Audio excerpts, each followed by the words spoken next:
আসসালামু আলাইকুম। আপনি জানেন কিছু মানুষকে ফ্রিজের মধ্যে রাখা হয় মৃত্যুর পরে। বিশেষ করে এই কাজটা করা হয় বেশিরভাগ প্রবাসীদের জন্য।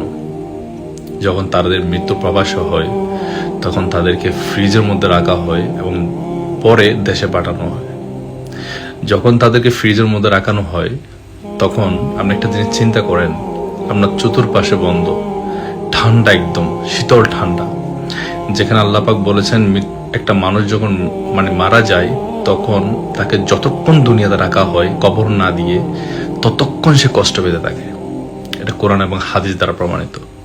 আপনি চিন্তা করেন, আপনাকে ফ্রিজের মধ্যে রাখা হয়েছে, হ্যাঁ, চারদিক দিয়ে বন্ধ। এরপর আপনাকে করা হবে আপনার পোস্টমর্টম কেন করা হয়? কারণ যেন ডাক্তার জানতে পারে বা গভর্নমেন্ট জানতে পারে তার মৃত্যুটা কেমন করে হয়েছে। তখন তার বডি থেকে সমস্ত রক্তকে বের করে ফেলে যাতে কোনো ইনফেকশন না হয়। গলার এখানে কাটা হয়, এখানে একটা ক্যানোলা লাগানো হয়, ক্যানোলা লাগিয়ে একটা ধাক্কা দিয়ে সমস্ত রক্তকে বের করে ফেলা হয় এবং বডির নাভি থেকে নিচের দিক দিয়ে আপনাকে একটা ঝাঁকুনি দিবে, ঝাঁকুনি দিয়ে পায়ে একটা ক্যানোলা লাগিয়ে পায়ের রক্ত থেকে সমস্ত রক্তকে বের করে ফেলা হয়। আপনি একটা জিনিস চিন্তা করুন, আপনি মৃত, আপনাকে উলঙ্গ করা হলো, আপনার সমস্ত বডি পার্ট তারা দেখতেছে। এটাই হয়। এরপর আপনার যে সিনা আছে, চেস্ট আছে, বুক, এটাকে একদম দুভাগ করা হবে। এখান থেকে আপনার হার্ট, আপনার কলিজা মলিজা প্যাট ট্যাট সবকিছু বের করা হবে। বের করানোর পরে আপনাকে ওখানে কিছু কেমিক্যাল ঢেলে দেওয়া হবে যাতে অনেকক্ষণ পর্যন্ত বডি ঠিকঠাক থাকে এবং গাম দিয়ে আপনার এই ঠোঁট দুটাকে বন্ধ করে দেওয়া হবে। গামের সাথে যদি বন্ধ নাও হয় তাহলে এখানে সেলাই করা হবে।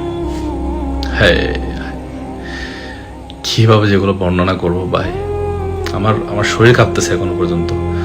আল্লাহর কাছে আজকে জুমার দিন দোয়া করি যাতে মৃত্যুটা যেন দেশে হয়, এবং দেশে যদি নাও হয় আমি বলে যাচ্ছি এখানে আমার যে পরিচিত আছে, এবং আমি বলে যাবো যে আমার মৃত্যুটা যদি আনফর্চুনেটলি যদি এখানে হয়, আল্লাহ পাক বলেছেন যার মৃত্যু যেখানে লিখে রাখছে সেখানে হবে।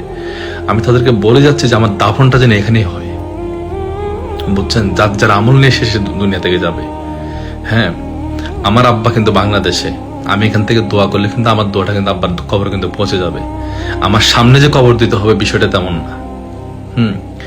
আমি মনে করি যার আগের যুগে কিন্তু এটাই হইতো। আপনি দেখেন না, আমার রসুলের কবর কোথায়, আমার রসুলের কবর শরীফ কোথায়, আর ইমাম হোসেনের কবর কোথায়?